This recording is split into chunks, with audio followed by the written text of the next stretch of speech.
The summer I was 20, I bought a bicycle in Amsterdam and cycled southwest across the Low Countries on what would be the final leg of a journey that took me from Dubrovnik on the Adriatic to Ben Nevis in Scotland. I was on my second day out, pedaling across the Dutch countryside, when the light began to fade and the late afternoon drizzle blowing in off the North Sea turned the road under my tires slick. A truck edged me too close to the verge, and my bicycle went over into the mud. I was not hurt, but I was soaked and filthy and had a bent fender to straighten. Without the shelter of a bridge, which was my usual hobo's recourse in bad weather, I knocked at the door of the nearest house to ask for a few moments out of the rain.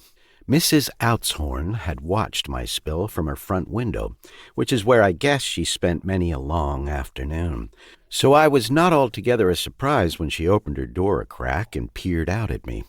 She hesitated for a brief moment, then put caution aside and opened the door wide so that this bedraggled young Canadian could come inside.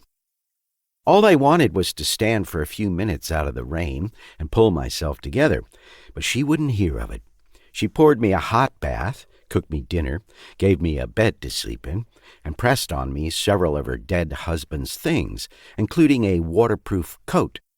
The next morning, as sunlight poured over her kitchen table, she fed me the best breakfast I ever had eaten and chuckled slyly about how angry her son would be if he ever found out that she'd taken in a complete stranger, and a man at that. After breakfast, she gave me postcards of local sights to take as mementos and suggested I go see some of them before climbing back on my bicycle and getting back on the road. The sun was shining that Sunday morning, and there was nowhere I had to be, so out I went for a stroll and a look. Her town has stayed with me ever since. Mrs. Outzhorn gave me more than the hospitality of her home. She gave me Delft. A most sweet town with bridges and a river in every street is how the London diarist Samuel Pepys described Delft when he visited in May 1660. The description perfectly fit the town I saw, for Delft has remained largely as it looked in the 17th century. Its cobbled streets and narrow bridges were dappled that morning by galleon-shaped clouds scudding in from the North Sea a dozen kilometers to the northwest, and the sunlight reflecting off the canals lit up the brick facades of the houses. Unlike that far grander canal city, Venice, which Italians built up from the surface of the sea on wooden pilings driven into tidal sandbars, the Dutch built Delft below sea level. Dikes held back the North Sea, and water sluices were dug to drain the coastal fens.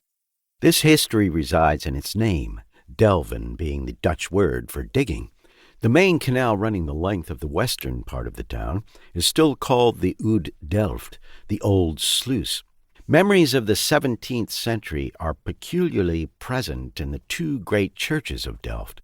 On the great market square is Nieuwe Kerk, the New Church, so named because it was founded 2 centuries after the Oude Kerk, the old church on the Oude Delft Canal.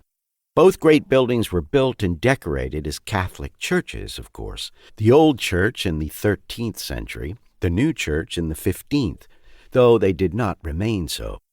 The light coming through the clear glass in the windows and illuminating their interiors bleaches out that early history in favor of what came later, the purging of Catholic idolatry, including the removal of stained glass in the 1560s, which was part of the Dutch struggle for independence from Spanish rule, and the fashioning of Protestant gathering places of almost civil worship. The floors of both churches belong quite securely to the 17th century, for they are covered with inscriptions marking the graves of the wealthier citizens of 17th century Delft. People in those days hoped to be buried as close as possible to a holy place, and better than being buried beside a church was to be interned underneath it. To keep listening to this audiobook for free, click the link in the description.